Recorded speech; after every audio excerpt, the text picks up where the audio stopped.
7 airspaces exist on this planet, where entering them without clearance can legally get you shot out of the sky. One of them sits above a monument visited by 8 million tourists every single year. On the ground below, militaries around the world have scrambled jets, fired warning shots, and, in at least one case, destroyed an aircraft that crossed these invisible lines. The question that nobody in power wants you to ask is, what exactly is so dangerous about being seen from above? Most people know that countries own their land, but the sky above that land is governed by a legal framework just as rigid and just as ruthlessly enforced. Every nation files its restricted zones with international aviation authorities, and those zones carry real consequences for anyone who wanders in.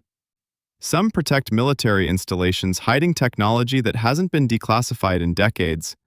Others guard the movements of heads of state, nuclear stockpiles, or sites so symbolically loaded that a single drone overhead could trigger a diplomatic crisis.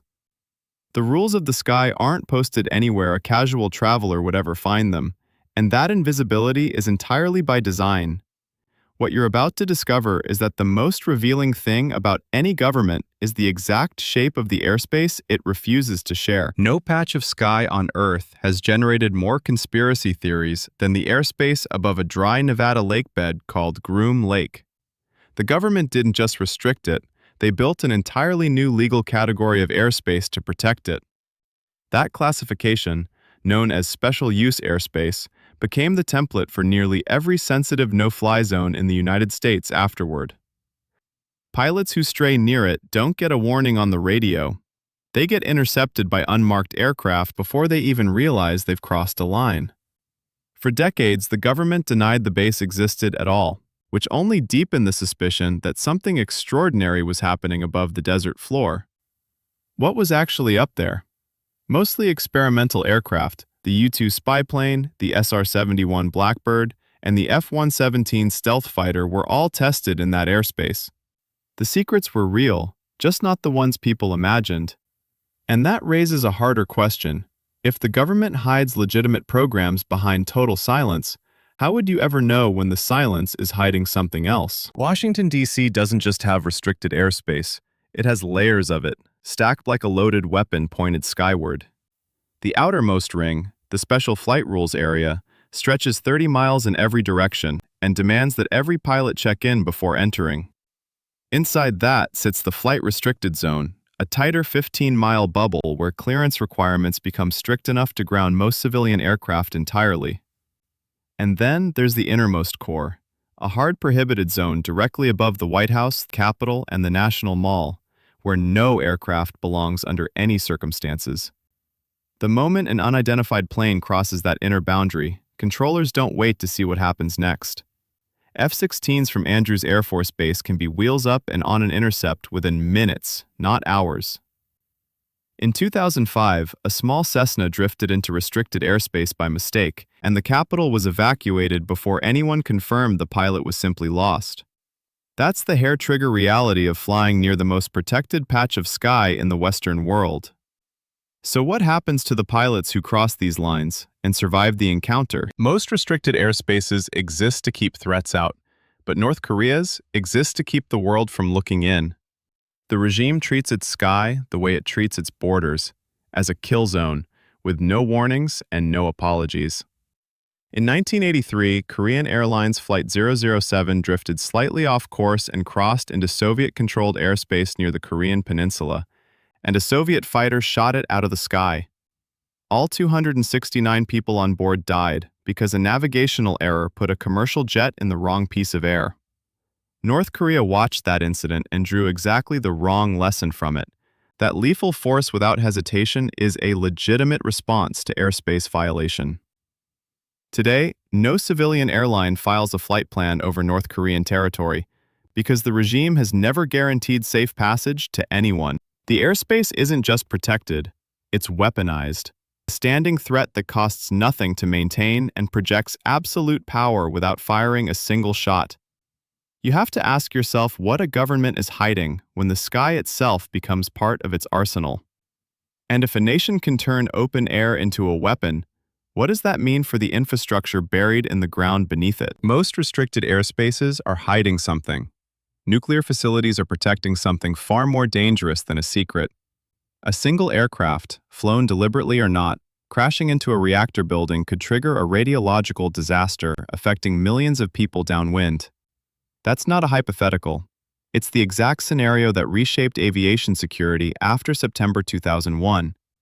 In the United States alone, over 60 nuclear sites carry some form of restricted airspace above them, enforced around the clock. The radius isn't generous, but the response is. Military Intercept Authority activates within minutes of an unauthorized intrusion. What makes these zones different from every other restricted airspace is that the threat isn't coming from above, it's coming from below. The ground itself is the weapon, and any aircraft overhead becomes a potential trigger. You don't need classified intelligence or a military target to cause catastrophic harm. You just need altitude, speed, and the wrong coordinates. So the question that follows is almost uncomfortable. If we protect reactors this carefully, what does it mean that we extend the same protection to a marble tomb? Not every restricted airspace sits above a weapons cache or a classified military program. Some of the most fiercely protected sky in the world hangs over something far more unexpected, a monument built for love.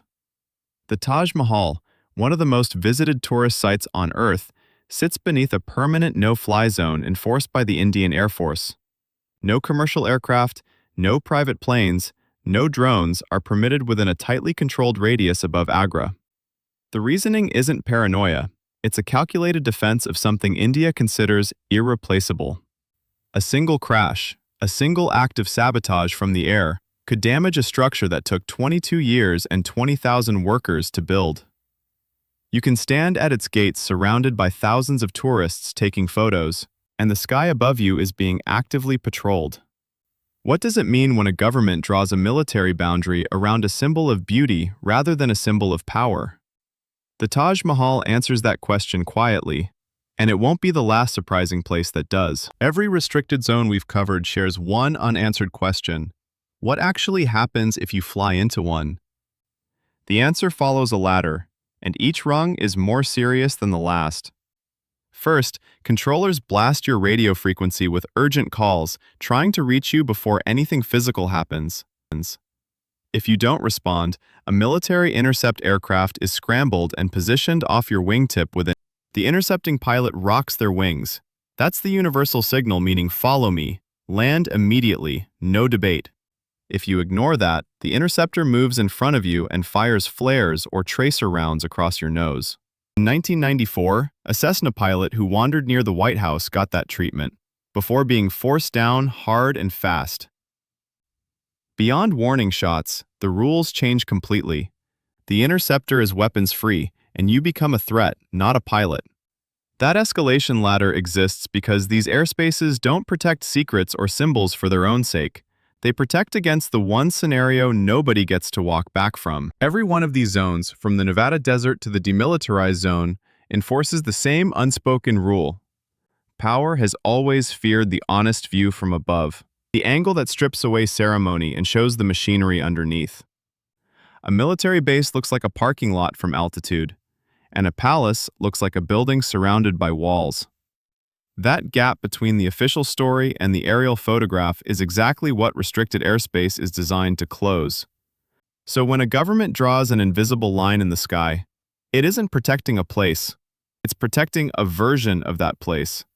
The one it controls, the one it narrates, the one it decides you're allowed to see. You have to wonder what that says about every boundary they haven't told you exists yet. The sky was never neutral, and the people who divided it knew that from the start.